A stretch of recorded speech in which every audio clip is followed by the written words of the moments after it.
낮에는 직장인, 퇴근 후에는 SF 소설, 판타지, 로맨스, 백과사전, 그리고 교양 과학서를 쓴 작가로 변신하는 엔잠러입니다. 특히 괴물 이야기에 일가견이 있죠. 우리의 역사, 설화, 옛날 이야기에 묻혀있는 괴물을 찾아내서 세상에 대비시키는 그런 역할을 한다고 볼 수 있을 것 같은데요. 그런데 오늘은 이 괴물을 통해서 과학으로 가는 길잡이가 되어주신다고 합니다. 곽재식 작가와 만나봅니다.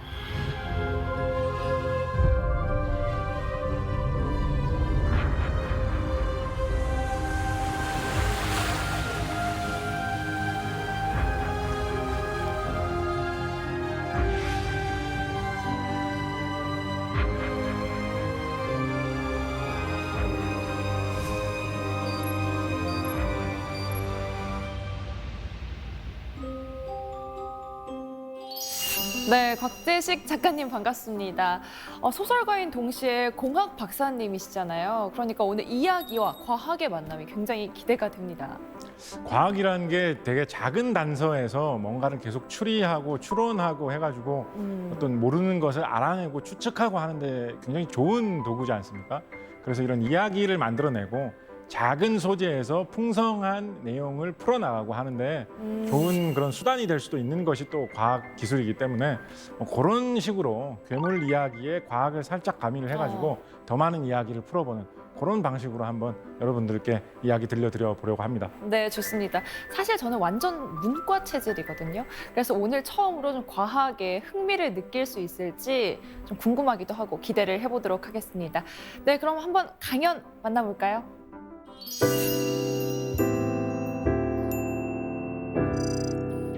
여러분께 한 몇 가지 정도의 괴물과 관련된 이상한 이야기들을 들려드릴 텐데요. 한번 들어보시고 과연 이런 이야기에서 도대체 우리가 얻을 수 있는 게 뭔가, 무슨 생각을 우리가 할 수 있을까 같이 한번 곱씹어 봤으면 좋겠습니다.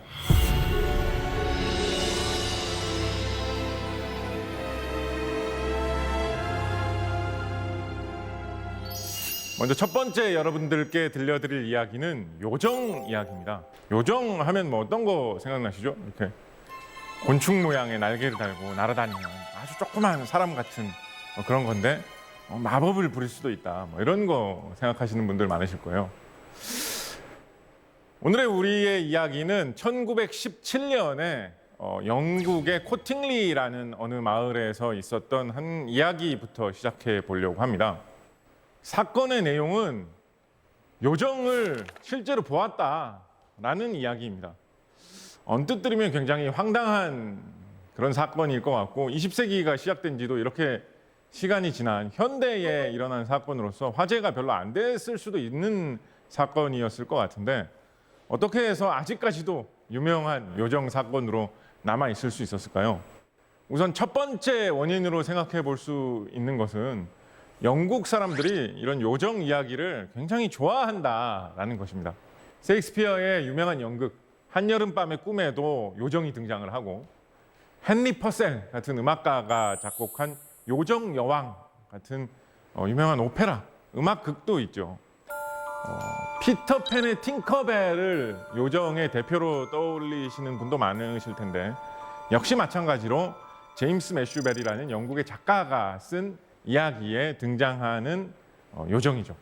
그런 식으로 요정 이야기는 영국 지역에서 굉장히 친숙하고 많은 사람들이 관심을 가질 법한 이야기였습니다. 그렇다고 하더라도 하필이면 1917년에 코팅리 요정 사건이 이렇게까지 큰 사건으로 많은 사람들의 관심을 끌었던 것은 여기에 현대 과학기술의 발전에 따른 한 가지 요소가 더해졌기 때문입니다. 1917년이면 우리에게 사진술이 점점 대중화되던 시기였습니다. 그렇다 보니까 사람들이 사진이라는 것을 접하면서 사진만이 갖고 있던 어떤 매력, 신기함에 많이 빠져들던 시기였습니다. 그거 사진도 있어? 사진 가져와봐. 사진에도 이렇게 나와?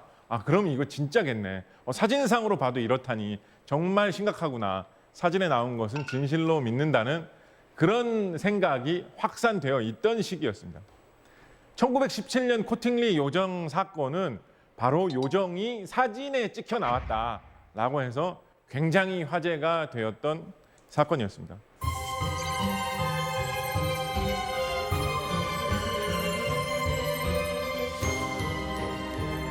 사람들이 이 사진을 보고 굉장히 신비하다고 생각을 했죠. 정말로 우리 전설 속에 내려오던 대로 영국 숲속의 어떤 한 곳에서는 요정이 이렇게 돌아다니고 있는 것일 수도 있겠다라는 생각을 할 정도의 이야기가 되었습니다.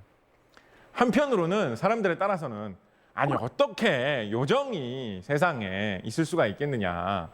그리고 1917년이면 이미 생물학계에서 진화론이 자리 잡은 후인데 곤충과 같은 날개를 가진 생물과 사람과 같은 몸을 가진 생물은 이미 계통이 아주 먼 옛날에 갈라졌기 때문에 그런 것을 동시에 갖고 있는 생물이 나타나서 돌아다닐 수는 없다라는 것도 과학적으로 충분히 해볼 만한 의심이었죠. 그래서 사람에 따라서는 야, 이런 황당한 이야기 믿지 마라. 사진이 있다고 해서 무조건 믿을 수 있는 이야기는 아니다라고 이 코팅리 요정 이야기를 믿지 못하는 사람들도 어느 정도 생기게 됩니다. 그렇다 보니까 논란도 상당히 뜨거워졌던 것 같아요. 특히 이 코팅리 요정 사건의 핵심은 사진의 요정이 나왔다는 거였잖아요. 그래서 그 사진을 정밀하게 감식해보는 그런 조사도 후에 이루어지게 됩니다. 이미 당시에 사진을 나중에 어떻게 조작을 해가지고 사진에 나온 것을 지운다든가 사진에 없던 것을 나중에 덧붙여서 나오게 한다든가 그런 것을 시도하는 사람들이 있던 시기였거든요. 그런데 그렇게 조사하고 연구해 본 결과 사진을 찍은 후에 조작한 흔적, 찍힌 사진을 나중에 덧칠하거나 지운 흔적 같은 것은 보이지 않는다라는 결론이 내려졌습니다.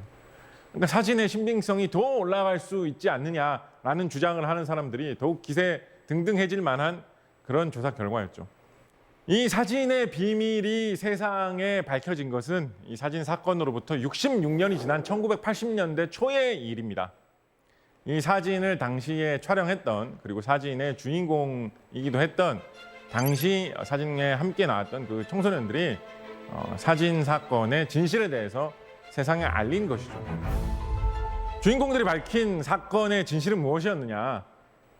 진실은 사실은 그것보다 훨씬 더 어이없었는데 이 청소년들이 동화책에 나오는 그런 요정 사파가 그려지는 책에 나오는 그 요정 그림을 잘 오려가지고 사진 모양, 사진에 들어가면 어울릴 만한 크기가 되는 자리에 배치해 놓고 책에서 오려낸 요정 사파와 같이 사진을 찍었던 것인 거죠. 실제로 당시에 사용한 그 요정 그림하고 동일한 내용이 그려져 있는 책의 출판본이 확인이 돼가지고 이 두 사람의 고백은 사실인 것으로 받아들여지고 있습니다. 처음에는 그냥 장난으로 사진을 만들어가지고 야 이렇게 하니까 진짜 요정하고 같이 찍은 것 같네, 재밌다라는 그 정도 생각으로 사진을 만들었었는데 그게 퍼져나가면서 사람들 사이에 너무 큰 화제가 되고 나중에는 굉장한 논란으로 이게 번지게 되고 이것에 대해서 진지하게 연구를 하고 탐구를 해서 책으로 쓰는 사람들도 나오고 할 지경에 이르니까 너무 겁이 나가지고 진실을 고백하지 못했다라고 설명했다고 합니다. 이런 식의 요정 이야기는 이후에도 종종 화제가 될 때가 있었죠. 이후에도 내가 숲속에서 진짜로 요정을 본 것 같다. 요정 비슷한 것을 내가 분명히 만난 것 같다라는 이야기들이 왕왕 나왔습니다. 작가님, 사실 요정하면은 굉장히 작고 예쁘고 저는 딱 팅커벨이 좀 떠올라요. 우리나라에는 요정이 뭐 있었을까요? 우리나라에는 그런 비슷한 게 있었다라는 전통이 그렇게 강했던 것 같지는 않아요. 말씀하신 뭐 유럽권이나 이런 데 비해서는. 그렇지만 그래도 의외로 우리나라의 옛날 기록 중에 보면 갖가지 별 희한한 다양한 형태의 뭐 귀신, 괴물 이런 것들에 대한 이야기가 많이 있거든요. 그래서 굳이 찾아보자면 약간 요정 느낌을 주는 이야기들도 없지는 않습니다. 생각을 해보면 한 두세 가지 정도 생각해 볼 수는 있을 것 같아요. 그나마 좀 비슷한 느낌이 있는 이야기로는 저는 삼국유사에 나오는 해통이라는 어떤 스님이 굉장히 어떤 그런 신기한 기술, 신통력 같은 것을 갖고 있어가지고 많은 사람들을 구해줬다라는 이야기에 나오는 한 대목이 생각납니다. 이 이야기 중에 보면 이 해통이라는 이 스님이 워낙 그런 신비한 기술을 많이 갖고 있으니까 중국 당나라의 어떤 공주가 아플 때에도 이 스님을 불러가지고 좀 치료 좀 해주시오라고 부탁을 했다라고 하는데 이 스님이 보니까 당나라의 공주가 용이 하늘을 날아다니는 이상한 상상 속의 동물 용이 있잖아요. 그 용이 이상하게 서려가지고 용의 귀신 같은 게 뭐 깃들었다든가 뭐 그랬던 것 같아요. 그 공주의 병을 치료하기 위해서 어떻게 하느냐? 콩을 한 줌을 주워가지고 뭐 이런 신비로운 신통력을 발휘하면서 콩을 쫙 뿌렸더니 콩 중에 흰 콩은 하얀색 갑옷을 입은 병사가 되고 콩 중에 까만 콩은 검은색 갑옷을 입은 병사가 돼가지고 아주 작은 병사였겠죠. 콩이 병에서 병사가 됐으니까 그거를 흑갑신병, 백갑신병 뭐 이런 식으로 기록해서 이야기하고 있는데 콩이 변한 병사들이 공주의 몸에 깃들어 있던 용을 물리쳐줬다. 그러니까 공주의 병이 나았다. 뭐 이런 이야기가 있습니다. 뭔가 이렇게 신비한 힘을 가지고 있고 크기가 작고 이런 면에서 요정 이야기가 조금 비슷한 것 같기는 하죠, 그죠? 요정 이야기하고 좀 더 비슷한 좀 신기한 이야기로는 조선시대의 기재잡기라는 기록에 나오는 또 다른 이야기도 있습니다. 이 이야기는 이순몽이라는 인물이 어느 날 밭에서 일을 하다가 갑자기 이상한 걸 봤다라고 하는데 그런 둥근색 공 모양의 불덩이가 자기 쪽으로 날아다니고 돌아다니는 것 같아가지고 너무 이상해가지고 자세히 살펴봤더니 그 안에 조그마한 사람 모양 같은 게 들어있더라는 거예요. 한 가지 재미있는 것은 그 사람 모양의 모습을 머리가 누른색, 그러니까 황색이고 노란색에 가깝고 눈은 파란색이었다라고 묘사를 하고 있더라고요. 그리고 양손에 뭔가 칼 같은 거를 들고 있었는데 그 칼에 약간 낫 같은 모양의 그런 식의 날이 달려있는 그런 무기 같은 거를 들고 있었다. 그리고 그게 돌아다니면서 뭐 이상한 현상, 예를 들면 뭐 비바람이 불고 번개가 친다라는 듯한 그런 이상한 현상이 생겼는데 이순몽 이분은 거기에도 크게 겁먹지 않고 유연하게 대처했다.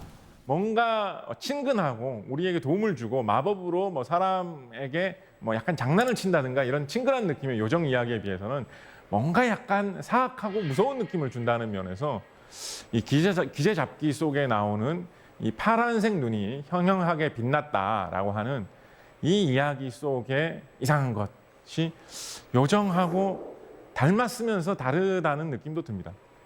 공교롭게도 머리카락이 누른색이었고 눈이 파란색이었다라는 것은 이 유럽의 백인 그 인종의 모습을 나타내는 면하고 좀 겹치는 측면도 있어가지고 뭔가 요정 이야기가 어떻게 흘러 조선에 들어와가지고 이런 이야기가 생겼을까?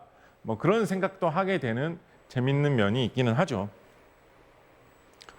실제로 요정 이야기는 어떻게 해서 탄생을 했을까요? 도대체 뭘 보고 사람들이 애초에 요정이라고 생각을 했고 나중에 사람들이 요정 이야기를 지어낼 만한 그런 원인이 되는 것이 숲속에 무엇이 있었기 때문에 이렇게 널리 요정 이야기 혹은 요정과 비슷한 것에 대한 이야기들이 많이 나와 있는 것일까요? 일단 곤충과 비슷한 모양으로 날아다니는 것이다 보니까 곤충을 보고 잘못 생각해가지고 요정이라고 생각할 수도 있지 않을까? 그런 생각 해볼 수 있을 것 같습니다. 나방이나 나비 종류 중에는 유독 날개가 굉장히 큰 것들이 있죠. 예를 들어서 우리나라에서 산에서 쉽게 목격되는 긴 꼬리 산누에 나방 같은 나비 경우에는 주로 초록색인 경우가 많은데 날개가 굉장히 크고 아주 크게 날아다녀가지고 사람이 보면 깜짝 놀라게 만들 정도로 아마도 숲속에서 이런 큰 나비나 나방을 잘못 본다면 신비로운 생물로 착각을 할 수도 있다라는 생각을 해봅니다. 특히 옛날 사람들은 산에서 직접 뭔가를 채취해가지고 먹을 때가 많이 있었잖아요. 산나물을 캐 먹는다든가 유럽 같으면 산에 열린 열매 같은 거를 산 열매를 따먹는다든가 이런 일이 굉장히 많이 있었죠. 산에서 이런 식으로 캐서 먹을 수 있는 것 중에 또 한 가지 생각해 볼 수 있는 게 바로 버섯도 있습니다. 근데 버섯은 사람이 먹을 수 있는 버섯과 독버섯을 구분하기가 상당히 까다롭거든요. 독버섯 중에는 사람을 바로 죽게 만들거나 큰 병이 나게 만드는 버섯이 있는가 하면 사람의 신경계를 마비시키고 사람의 두뇌를 파괴하는 그런 버섯도 있죠. 이런 버섯을 먹으면 사람이 성격이 이상해지거나 정신이 이상해지거나 환각이나 환청을 보게 되는 수도 있을 것입니다. 그렇다면 영국이나 유럽에서 숲속에 버섯을 따러 갔던 사람이 잘못된 버섯을 먹고 환각을 보던 와중에 하늘을 날아다니는 커다란 곤충을 보고 사람처럼 생긴 요정이 나에게 말을 걸어온다. 나를 공중으로 날 수 있도록 마법을 걸어준다. 그런 식의 꿈 같은 환각을 겪었고 그것을 요정 이야기로 착각했을 가능성은 다분하다라는 생각도 해볼 수가 있겠죠. 그러면 과연 곤충이 아니지만 날아다닐 수 있는 그런 생물들 중에 사람의 형체와 좀 가까운 것, 사람의 모습으로 착각할 수 있는 것이 무엇이 있을까 좀 생각을 해본다면 저는 박쥐를 꼽을 수 있다고 생각을 합니다. 박쥐는 포유류 동물로서 곤충에 비해서는 사람과 굉장히 가까운 동물이죠. 눈이 있고 코가 있고 입이 있고 팔다리가 있고 머리가 있는 모양, 배가 있고 뱃속에 심장과 장기가 있는 이 모든 구조는 사람과 박쥐는 매우 비슷합니다. 곤충에 비하면. 더군다나 박쥐는 포유류 동물 중에서 굉장히 작은 편에 속한다라는 그런 특징도 갖고 있습니다. 게다가 과일 박쥐 종류의 그런 박쥐들을 가만히 보시면 얼굴의 모습이나 이런 것들이 박쥐라고 해가지고 그렇게 징그럽기보다는 같은 포유류 동물인 만큼 약간 개 비슷하기도 하고 고슴도치 비슷하기도 한 좀 그런 친근한 얼굴을 가진 형태의 그런 박쥐들도 없지 않아 있습니다. 인도 이런 지역에는 물론 크기는 좀 큽니다만 플라잉 폭스, 날아다니는 여우라고 해가지고 얼굴 모습이 좀 여우처럼 생긴, 그러니까 좀 더 개처럼 생긴 그런 느낌이겠죠. 그런 식의 박쥐가 있기도 합니다. 그래서 제가 박쥐에 대해서 조금 더 생물학적인 내용을 더 찾아보니까 공교롭게도 더욱더 요정과 통하는 재미난 사실이 있었습니다. 대부분의 동물들은 작을수록 수명이 짧고 덩치가 클수록 수명이 길다라는 특징이 있습니다. 다람쥐, 생쥐 이런 동물들은 짧으면 1, 2년, 길어봐야 몇 년 정도가 수명이라고 하죠. 그런데 그에 비해서 코끼리 이런 동물들은 수십 년 정도를 수명으로 헤아리고 그린란드 상어 같은 동물은 수백 년을 수명으로 헤아린다라고 합니다. 박쥐는 아까 말씀드렸던 대로 크기가 굉장히 작다라고 했잖아요. 근데 박쥐는 크기에 비해서 굉장히 오래 사는 이상한 특징을 갖고 있습니다. 박쥐 중에 나이가 40세가 넘은 박쥐가 발견된 것 같다라는 학계 보고도 있었거든요. 조사를 해보니 박쥐는 다른 포유류 동물과 달리 노화에 있어서 굉장히 강한 그런 특이한 특성이 있다라고 합니다. 그러니까 잘만 키운다면 만약에 어떤 병이라든가 외부의 공격, 굶주림 이런 것으로부터 보호를 해주면서 사람처럼 이렇게 잘 먹고 잘 살게 해준다면 늙지 않고 영원히 살 수도 있지 않을까 싶은 동물이 박쥐라는 거죠. 마치 이런 점은 요정과 비슷하지 않습니까? 더군다나 그렇게 오래 살면서 건강하게 지내려고 하다 보니까 박쥐의 몸은 각종 외부 바이러스에 굉장히 강한 그런 이상한 특징을 가지고 있다라는 그런 점도 눈에 띄는 특성입니다. 그래서 박쥐 종류 중에는 별별 희한한 바이러스에 감염되어서 몸속에 그 바이러스를 품고 있어도 쉽게 죽지 않고 그 바이러스를 그냥 몸에 품은 채로 별로 앓지도 않으면서 그대로 그냥 날아다니면서 살아가는 다양한 박쥐들이 보고되어 있죠. 산에서, 동굴에서, 우리나라에도 비교적 흔히 찾을 수 있는 박쥐의 몸속에 사람의 노화를 막을 수 있고 바이러스로부터 우리를 지킬 수 있는 그런 연구 대상이 들어있다라고 하는 것은 굉장히 놀랍고 신기한 이야기죠. 이런 이야기가 전설 속에 내려오는 마법을 부릴 수 있고 늙지도 않는 요정 이야기와 통한다는 점은 뭔가 재미있는 점인 것 같습니다.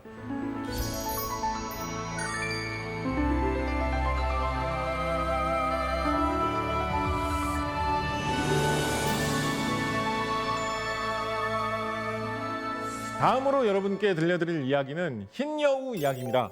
하얀색 여우 이야기를 해보겠다는 거죠. 한국에 예로부터 내려오는 괴물 이야기라고 하면 여러분 구미호 이야기를 생각하시는 분들이 굉장히 많을 거예요. 그런데 제가 괴물에 대해서 이런저런 기록을 찾아보고 조사를 하고 하면서 느낀 거는 뭐냐면 구미호 이야기가 지금 우리에게 굉장히 친숙하고 많이 널리 퍼져 있는데 비해서 옛날 기록 속에는 구미호 이야기가 상당히 드물다라는 것입니다. 18세기 이전의 구미호 이야기는 정말 한두 개 굉장히 손에 꼽을 정도로 기록된 이야기들이 적습니다. 중국의 예로부터 내려오던 고전으로 산해경이라는 책이 있죠. 이 책에는 구미호라는 꼬리 9 달린 여우가 있어가지고 뭐 이상한 뭐 그런 특성을 가지고 있다라는 이런 내용이 기록되어 있는데, 그렇다 보니까 중국에도 구미호라는 것이 예로부터 많이 알려져 있었고, 우리나라에도 구미호라는 게 그런 게 있다. 중국의 산해경이라는 책에 구미호라는 게 나온다라는 사실은 많이 알려져 있었던 것 같습니다.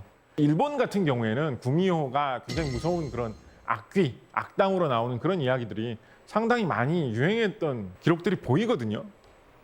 그에 비해서 조선시대 기록을 보면 구미호 이야기가 나오는 사례라고 해봐야, 예를 들어서 조선왕조실록 이런 데서 구미호 이런 걸로 검색을 해보면 이제 서로 벼슬아치들이 서로 다른 소속의 선비를 비판하는 그런 글에서 저 사람은 정말 나쁜 사람이다, 구미호처럼 나쁜 사람이다라고 그런 식으로 말하자면 어떤 욕을 할 때 쓰는 그런 말 속에서나 단편적으로 등장할 뿐, 구미호에 관한 전설, 이야기는 의외로 굉장히 찾아보기 힘듭니다. 그래서 제 생각에는 19세기 이후에 좀 가까운 시기에 구미호 이야기는 좀 빠르게 퍼져나갔던 것 같고, 어쩌면 이런 일본이나 중국에서 전해진 이야기, 소설들의 영향을 받았을 수도 있는 것 같습니다. 지금처럼 구미호가 우리나라의 대표적인 괴물 이야기로 널리 자리 잡은 것은 아마도 20세기 후에 인쇄매체, 또 텔레비전, 영화 이런 것을 통해서 구미호 이야기가 재밌다, 우리 방송국에서도 구미호 이야기 하나 또 만들어서 보내자, 그런 사이에 불과 몇십 년 사이에 자리 잡은 이야기로 보입니다. 그러면 구미호 이야기 말고 이상한 여우 이야기의 주인공으로 등장할 법한 좀 오래된 이야기는 뭐가 있느냐. 저는 흰 여우 이야기는 굉장히 좀 오래된 편인 것 같다라는 생각을 해봤습니다. 흰 여우 말 그대로 이제 몸이 흰색인 여우인데, 좀 오래된 사례를 꼽아보라면 삼국사기의 서기 148년, 그러니까 지금으로부터 1900년 가까이 전 어떤 내용이 나와 있냐면, 고구려의 차대왕이라고 기록되어 있는 임금님이 사냥을 하러 갔는데 요 앞에 뭐 어떻게 흰색 여우가 이렇게 지나가는 걸 봤다라는 거예요. 그래가지고 사무, 스승사자에 무당이라는 무자를 써가지고, 무당인데 이때는 워낙 옛날이다 보니까 어떤 그런 무당 역할을 하는 사람인데, 나라에서 이런 스승으로 삼을 만한 그런 높은 직위에 있는 그런 사람이 있었나 봐요. 그래서 그 사람한테 흰 여우를 본 것 같은데 도대체 이게 무슨 징조냐라고 이제 물어봤다는 거예요. 그러니까 이 사람이 뭐라고 이야기를 하냐면, 흰 여우는 굉장히 안 좋은 징조다, 안 좋은 징조고 저주가 내리는 그런 징조인데, 지금 이렇게 흰 여우가 임금님 앞에 지나감으로 인해서 임금님께서 앞으로 무슨 나쁜 일이 생길 것 같다라는 사실을 미리 알고 그거를 대비할 수 있다면 오히려 대비할 수 있는 기회를 주는 것이니까 좋은 징조라고도 생각할 수 있지 않겠습니까? 라고 이 사무가 대답을 했다라고 해요. 지금 여러분 직장 생활 하시면서 높은 상사, 무서운 높으신 분하고 같이 일하시는 분이라면 어떤 느낌으로 일했는지 좀 감이 오실 거예요. 뭔가 되게 안 좋은 이야기를 해야 될 것 같은데 안 좋은 이야기를 그대로 하면 너무 화낼 것 같으니까 말을 좀 돌리고 돌려서 했다라는 그런 느낌이 들죠. 그죠? 그렇게 공들여서 얘기를 했는데 차대왕, 이 고구려 임금님은 그 말을 듣더니, 야, 임금님이 물어봤는데 나쁘면 나쁘다, 좋으면 좋다, 딱 정확하게 얘기를 해야지 나쁜 것일 수도 있지만 좋은 것일 수도 있다 이런 식으로 말하는 거는 나를 놀리는 거다라고 생각을 해가지고 그렇게 말을 했다는 이유로 이 사무를 처형했다, 뭐 이런 식으로 기록에 나와 있거든요. 굉장히 불쌍하죠. 이 사무라는 사람이 이거 내 말 잘했다가는 큰 화를 당할 것 같은데 라고 생각을 해가지고 돌려 말했는데 그렇게 말한 보람도 없이 그런 처벌을 받았으니까.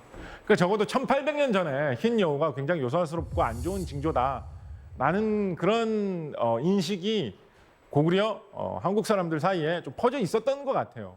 삼국사기 서기 659년 기록에는 백제가 망할 징조를 이야기를 하면서 흰 여우가 궁궐 안에 들어오더니 백제의 좌평의 자리에 앉아 있다가 갔다라는 그런 내용도 나와 있습니다.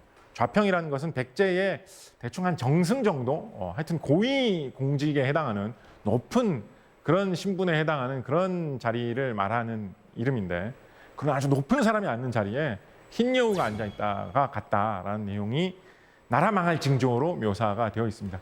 그만큼 흰 여우가 요사스럽다라는 뭐 그런 뜻이기도 하거니와, 한편으로는 나라 꼴이 워낙 말이 아니라 가지고 이제 여우가 정승 흉내 높은 고위 공직자 흉내를 낼 지경이 되었구나라는 것을 암시하는 이야기이기도 하겠죠.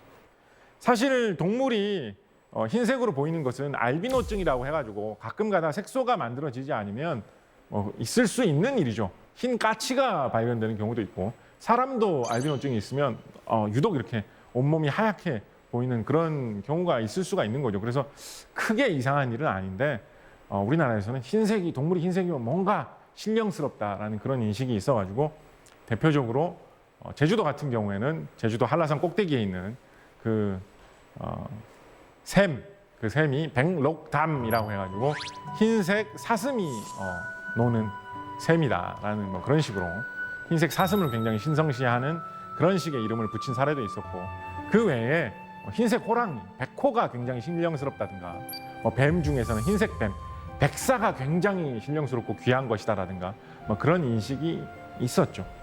흰 여우 이야기 중에서 제가 가장 재밌다라고 생각하는 것은 우리나라에서 이런 마법, 도술 이런 거를 부리는 사람으로 잘 알려진 최근에도 영화로도 잘 알려져 있는 전우치에 얽힌 이야기가 저는 굉장히 재밌다라고 느꼈습니다. 전우치는 환술이라는 종목으로 좀 유명한 사람이죠. 그러니까 실제로 뭔가를 만들어내지는 않는데 사람 앞에 어떤 환상을 보여줘가지고 다른 사람이 그것을 믿게 만드는, 속게 만드는 그런 마법 같은 것을 부리는 사람으로 유명했는데 이 전우치가 어릴 때 지금의 전라남도 담양 근처의 어느 절에서 들어가지고 공부를 열심히 하고 있었다고 해요. 절에서 공부를 하고 있는데 절에서 술을 담가가지고 이렇게 저장을 해놓는 곳이 있었는데 밤에 누가 그 술을 몰래 훔쳐 먹는 것 같더라는 거예요. 그래가지고 전우치가 누명을 쓴 거예요. 전우치는 그런 적이 없었거든요. 그래가지고 너무 억울해가지고 저는 진짜 술 훔쳐 먹은 적 없습니다. 제가 대신에 밤에 숨어가지고 누가 술을 훔쳐 먹는지 범인을 잡아내겠습니다. 기회를 주십시오. 라고. 그래서 밤에 숨어가지고 술도둑이 누군지 기다리다 보니까 의외로 흰 여우 한 마리가 나타나가지고 술을 마시고 기분 좋게 놀고 이런 걸 목격한 거예요. 전우치가 그 여우를 붙잡습니다. 흰 여우를 붙잡아가지고 너 이 자식 사람이 담가놓은 술 마음대로 훔쳐먹고 너 때문에 내가 누명 쓰고 너 이거 안 되겠다 이렇게 하니까 여우가 제발 좀 살려달라고 흰 여우가 이런 데 아니면 내가 어디서 뭐 술 한잔 하겠냐고 이렇게 막 빌고 하는데 그래도 전우치가 안 놓아주니까 흰 여우가 잠깐만 그러면 요거 한번 보시라고 하면서 책을 하나를 꺼내줍니다. 책을 하나 꺼내주는데 그 책에 어떻게 하면 마법을 부릴 수 있는지 환술을 부려가지고 어떻게 사람의 눈을 속여가지고 이상한 환상을 사람들에게 보여줄 수 있는지 상세하게 설명해 놓은 책이 있었던 거예요. 이 책을 가지시고 나 좀 풀어달라고 보니까 따라하기 쉽고 배우기 쉬울 만한 거에는 점을 찍어가지고 이렇게 표시도 돼 있었던 거예요. 그런 거 위주로 싹 봤겠죠. 진짜 대단한데라고 거기에 정신이 잠깐 팔려 있는데 갑자기 뒤에서 자기 집에 노비가 와가지고 도련님 큰일 났습니다. 지금 아버지가 위독하십니다라고 해가지고 뭐라고 아버지가 위독하시다고 그래가지고 놀래가지고 그 노비를 따라가려고 딱 모퉁이를 돌아섰더니 노비가 어디 갔는지 알 수가 없는 거예요. 그래서 뒤돌아봤더니 그 틈을 타서 흰 여우도 도망치고 없었던 거예요. 그러니까 노비가 나타나가지고 아버지가 위독하십니다라고 했던 게 그 흰 여우가 탈출하기 위해서 잠깐 그런 환상을 보여줬던 거죠. 그래서 전우치가 그 책의 전체 내용을 다 습득하지 못했는데 그때 잠깐 기억한 몇 가지 점을 찍어 놓은 그 수법만으로도 전우치가 그런 도술, 환술, 마법의 대가가 되었다라는 것이 조선 후기의 한죽당 서필이라는 책에 나와 있는 이야기입니다.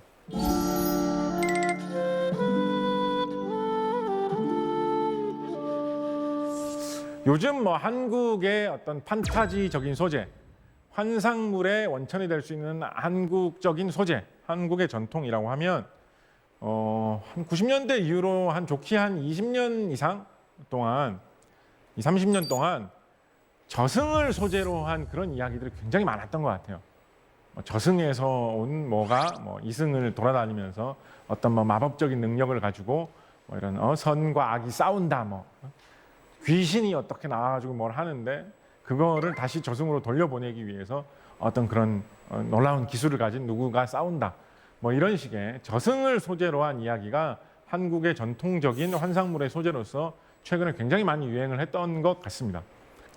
그런데 저는 한국의 옛날 귀신 이야기, 옛날 괴물 이야기 이런 것들을 많이 조사하면서 살펴보다가 우리나라에 생각보다 굉장히 예전부터 많이 유행을 해가지고 끊이지 않고 꾸준히 전래되어 온 이야기의 또 다른 형태로 바다를 탐험하면서 어떤 먼 곳에 이상한 세상을 보고 온다라는 형태의 이야기들이 많았던 것 같아요.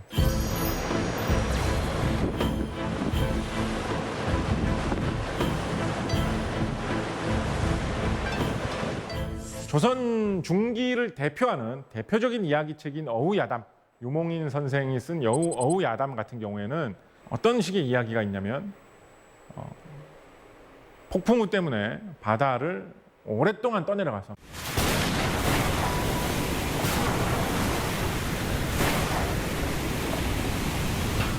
몇 날 며칠을 떠내려가지고 이상한 데 닿았는데 거기에 엄청나게 큰 거인이 서 있는데 아마 이렇게 바닷물 속에 거인이 서 있어도 너무 크기가 커가지고 그냥 바닷속에 막 이렇게 걸어 다닐 수 있을 정도였던 것 같아요. 상반신 바다 위로 막 다 나와가지고.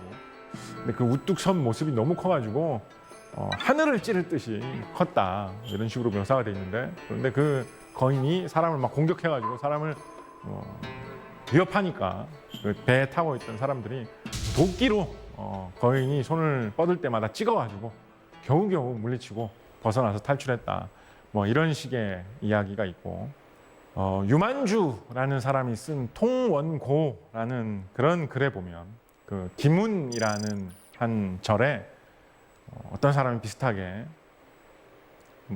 폭풍에 휩쓸려 가지고 어떤 외딴 바다 한가운데의 섬에 갔더니 거기에 굉장히 큰 거인이 살고 있었는데 거인이 눈이 하나밖에 없더라. 그런 무서운 괴물 같은 거인이 있었다라는 뭐 그런 식의 이야기도 있습니다. 이런 이야기는 오디세이아 같은 그리스 로마 신화 계통의 이야기에 나오는 유럽권에서 굉장히 유행했던 거인 이야기, 퀴클롭스 이야기 이런 거하고 통하기도 해가지고 좀 신기하기도 하죠. 그리스에서 유행했던 퀴클롭스 이야기가 흘러 전해져서 조선시대에도 비슷하게 유행을 한 걸까라는 생각을 하게 할 정도로 이런 식으로 다양한 거인 이야기들이 여러 시대에 걸쳐서 유행한 바 있습니다. 아마도 이런 이야기의 실체에는 사실은 외국인 공포증이 아니었을까 저는 생각을 합니다. 외국하고 교류가 많지 않던 시기에 옛 사람들이 바다에서 폭풍우 때문에 떠내려 가가지고 언어도 안 통하고 생긴 모습도 다르고 옷을 입고 있는 방식도 다른 이상한 외국 사람들을 갑자기 만났을 때 놀란 거죠. 두려움에 빠지고. 이런 이야기들 중에서 우리나라에서 가장 긴 역사와 전통을 자랑하는 이야기로는 저는 장인국 이야기가 유독 손꼽아 볼 만하다라고 생각을 합니다. 장인국이라는 것은 장인들이 사는 나라라고 해가지고 이제 장인국인 것인데요. 원래는 중국 이야기 책에 나왔던 이야기입니다. 기문 이런 책은 중국 당나라 시대 이전, 그러니까 지금으로부터 한 1200년 전, 그 이전 시기에 나왔던 책인 것 같은데, 중국 사람들 입장에서 보면 신라 사람들이 배를 타고 중국으로 계속 온단 말이에요. 그래서 중국 사람들이 보기에는 배를 타고 먼 곳에서 오는 이상한 딴 나라 사람들의 대표가 신라 사람들이었던 거예요. 그래서 이 시대 이야기 중에 보면 신라 사람들이 배를 타고 바다를 돌아다니면서 별별 희한한 이상한 나라들을 돌아다녔다라는 식의 상상력이 가미된 이야기들이 왕왕 있습니다. 장인 이야기도 아마 그런 분위기에서 중국 사람들에게 수집된 이야기 같습니다. 여기는 뭐라고 되어 있냐면 신라의 근처에 어디 외딴 곳에 가면 동쪽으로 좀 묘사가 되어 있는 경우가 많은 것 같아요. 이 장인들이 사는 나라가 있는데 이 장인들은 온몸이 검은 털로 뒤덮여 있고 이빨은 톱니같이 뾰족뾰족하고 손톱은 갈고리처럼 무섭게 생겼다. 그리고 덩치가 엄청나게 크다. 음식을 요리를 해서 먹지 않고 막 잡아가지고 생으로 뜯어먹는 아주 무서운 종족들이다. 그래서 신라 사람들은 이런 종족들이 쳐들어오지 않도록 쳐들어오지 못하도록 철관이라는 거를 지어가지고 거기서 철저하게 신라 병사들이 수비를 하고 있다더라는 게 이 중국 사람들 기록에 남아있는 장인국 이야기입니다. 이 이야기는 신당서라는 중국의 역사책에도 옮겨져서 기록이 됐고요. 예를 들어서 삼국사기 같은 고려시대에 나온 삼국시대 역사책에도 이 장인국 이야기가 짧게 언급이 되어 있는데, 물론 삼국사기에는 이런 식의 이상한 이야기가 있는데 이런 거는 아무리 봐도 그냥 헛소문인 것 같으니까 신라에 어디 아무리 신라 근처에 어디 외딴 섬으로 간다고 한들 이런 이야기가 어디 있느냐, 이런 건 헛소문이니까 믿지 마라라는 식으로 실려 있기는 합니다만, 그래도 그런 이야기가 실려 있다는 걸로 봐서는 그만큼 널리 퍼져 있던 이야기라고 생각을 해볼 수가 있겠죠. 조금 더 이야기를 파고 들어가가지고 약간 과학, 기술 이런 분야하고 하나 좀 엮어가지고 생각을 해보면 실제로 이런 거인 같은 것들이 있었을까? 정말로? 라는 생각 해볼 수 있겠죠. 지금으로부터 한 100만 년 전에서 10만 년 전으로 추정되는 시기에 살았던, 지금은 멸종돼서 살고 있지 않는 기간토피테쿠스라는 것이 있었다라고 합니다. 피테쿠스니까 원숭이 종류, 원숭이와 닮은 종류 이런 뜻으로 쓴 말이겠죠. 아마도 그런 것보다는 약간 좀 유인원, 오랑우탄 이런 것과도 좀 통하는 식의 그런 동물이었던 것 같은데, 굉장히 거대한 영장류 동물이었다라고 합니다. 키는 한 3m 정도가 되지 않았을까 추측하고 있었고, 몸무게는 많이 볼 때는 몸무게가 500kg이 넘었을 것이다, 0.5톤 정도가 됐을 것이다 라고 보고 있기도 합니다.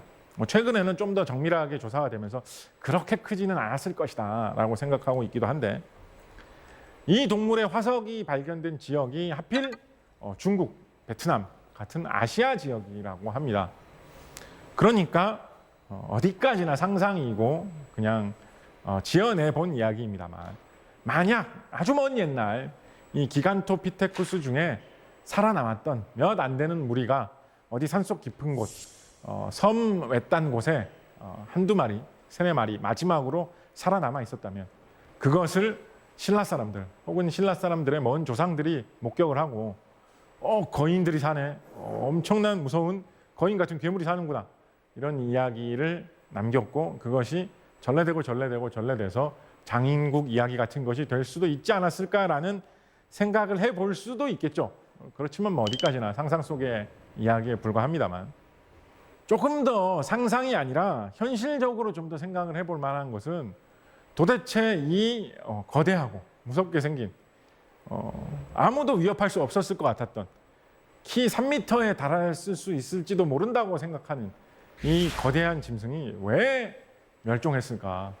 뭐가 그렇게 살기 힘들고 누가 공격했기에 멸종했을까라는 이야기입니다. 아직까지 과학적으로는 답은 나와 있지 않지만, 사람들이 생각하는 몇 가지 시나리오 중에는 사람 또는 사람은 아니더라 하더라도 우리 사람의 조상이 되는 다른 그런 동물의 등살에 못 이기고 멸망했던 것이 아닐까라는 그런 추측도 일부 나오고 있습니다. 조금 더 상상의 나래를 펼쳐보자면 정말로 사람과, 예를 들면 신라 시대 사람들하고 이 기간토피테쿠스 혹은 기간토피테쿠스는 아닌 장인이라고 묘사될 수 있는 어떤 커다란 거인족 생물이 신라의 어느 한 귀퉁이에 살고 있었다라고 해봅시다. 이 거인족은 왜 도대체 멸망했을까요? 왜 신라 사람들에게 밀려서 망했을까요? 우리가 쉽게 생각해 볼 수 있는 거는 아무래도 사람이 머리가 제일 좋은 생물이니까 지능이 떨어져가지고 이 거인 종족은 망했겠지라고 생각해 볼 수 있는 게 쉽게 떠오르는 생각입니다. 그런데 함부로 그렇게 속단을 할 수가 없는 것이, 거인이었다면 뇌도 컸을 거 아니에요. 사람 못지않게. 그렇죠? 물론 뇌가 크다고 무조건 더 똑똑한 것은 아닙니다만, 사람보다 몇 배나 더 큰 그런 뇌를 갖고 있는 그런 생물이라면 지능이 낮았다라고 또 단정할 수도 없는 거죠. 그렇죠? 그러니까 이 거인족이, 장인들이 신라 사람들보다 지능이 더 떨어져서 멸망했다라고 단정하는 것은 그렇게 옳은 생각은 아닐 수도 있습니다. 저는 이 이야기를 계속 생각을 해보다가 어디까지나 제 상상입니다. 이 장인들은 싸우면 무조건 신라 사람들을 이길 수 있고 물리칠 수 있기 때문에 열심히 잘 싸워가지고 신라 사람들을 물리치고 이렇게 하면 신라 사람들이 백날 덤벼도 우리는 절대 지지 않는다. 우리 장인들의 나라를 유지할 수 있다라고 하면서 그러고 살았을 겁니다. 신라 사람들로서는 저런 엄청난 거인들하고 우리가 힘으로 싸워서는 도저히 이길 수 없다라고 생각을 했을 겁니다. 그래서 다른 방법을 개발했겠죠.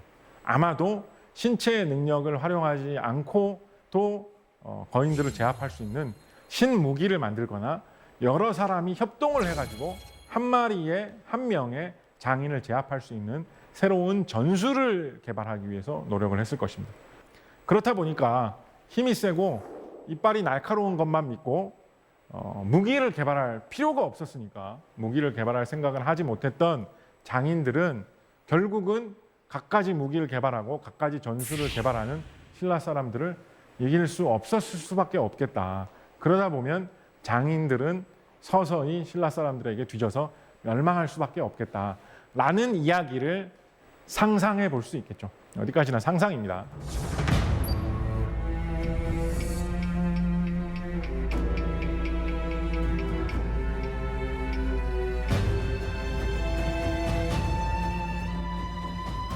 저는 오늘 주로 과학 기술과 연결되는 소재로서 괴물 이야기를 다양한 각도로 살펴보는 방법들에 대해서 이야기를 해봤는데 이것뿐만이 아니라 보시는 분에 따라서는 음악이라든가 영화, 만화를 그리는데 이런 전통 소재를 활용하는 방법을 생각해 보실 수 있을 것이고 한편으로는 경영을 하는데 어떤 정치를 하는데 새로운 사상을 만들어 보는데 이런 전통 속의 괴물 이야기, 신기한 이야기 속에서 한번 단서와 소재를 찾아보는 것도 신선한 또 다른 기회가 될 수 있지 않을까라는 생각을 끝으로 들려드리고자 합니다. 들어주셔서 감사합니다.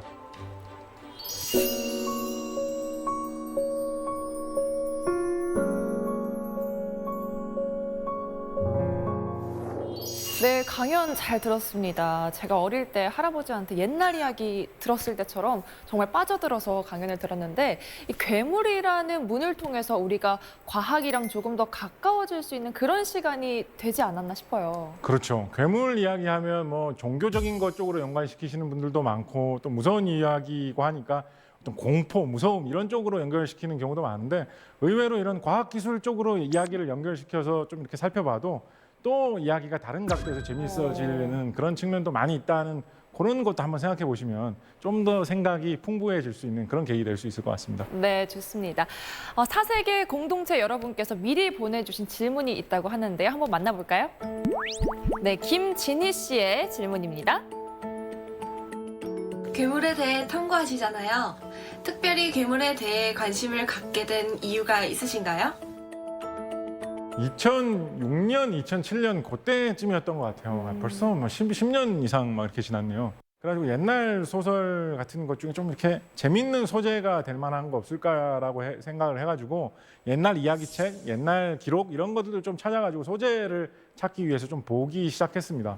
근데 보다 보니까 거기에 들어있는 괴물 이야기 같은 것들이 좀 재밌는 게 좀 눈에 많이 들어오더라고요. 그래가지고 그런 것들만 좀 뽑아서 이렇게 정리를 해놨는데 그것만 따로 빼가지고 아예 인터넷의 웹사이트 같은데 이런 식의 우리나라 옛날 뭐 기록, 옛날 이야기 책 중에 괴물에 관한 소재들이 여러 가지가 있다. 여러분들도 뭐 이야기 만들 때나 소설 쓸 때 한번 활용해 보시라라고 하면서 인터넷에 공개를 해가지고 올렸어요. 그런데 의외로 그걸 좋아하시는 분들이 굉장히 많으시더라고요. 그게 반응이 좋았나 봐요. 네, 그래서 지금은 뭐 그런 걸로 책도 뭐 몇 권 내고 하는 식으로 괴물 이야기에 빠져 있는 사람이 되었죠.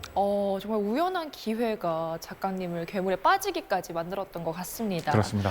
네, 그럼 다음 질문도 한번 만나볼까요? 유기태 씨의 질문입니다.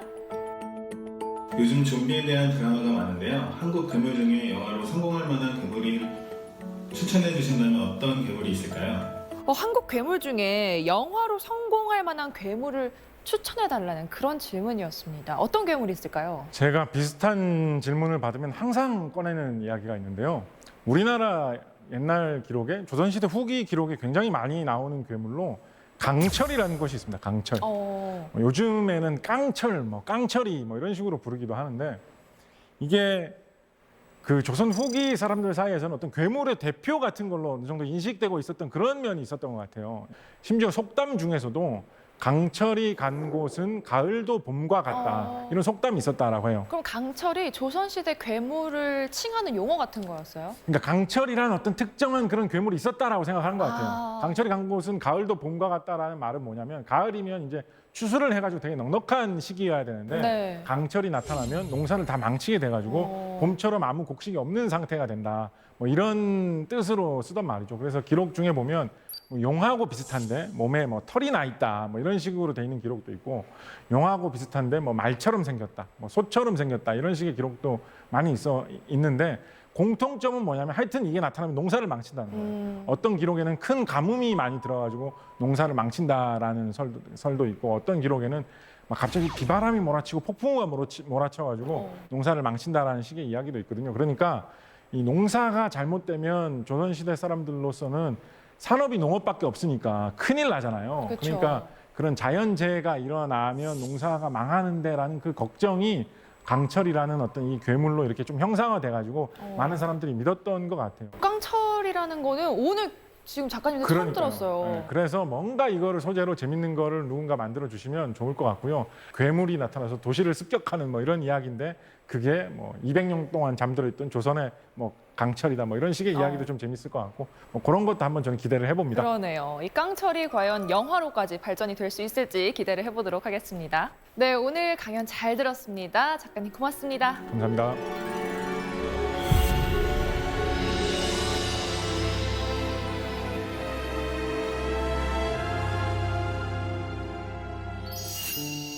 약속 시간은 코앞인데 지하철을 놓치거나 버스를 잘못 탔거나 차선 변경을 못해서 엉뚱한 길로 들어섰다면 자신이 한심하기도 하고 짜증도 솟구치죠. 이럴 때 스페인 집시들은 알레그리아라고 외쳤다고 합니다. 스페인어로 환희와 기쁨 그리고 희망을 뜻하는 단어인데요. 삶을 찬미하라라는 의미로 쓰인답니다. 예정에서 벗어나면 그 후에 어떤 일이 일어날지 모르니 그 얼마나 흥미진진한가. 화를 내는 대신에 인생이 주는 또 다른 기회로 생각을 하는 겁니다. 지금 스트레스에 발목이 잡혀 있다면 짜증 대신에 알레그리아라고 외쳐보는 건 어떨까요? 사색의 공동체 씁니다. 저희는 다음 시간에 찾아오겠습니다.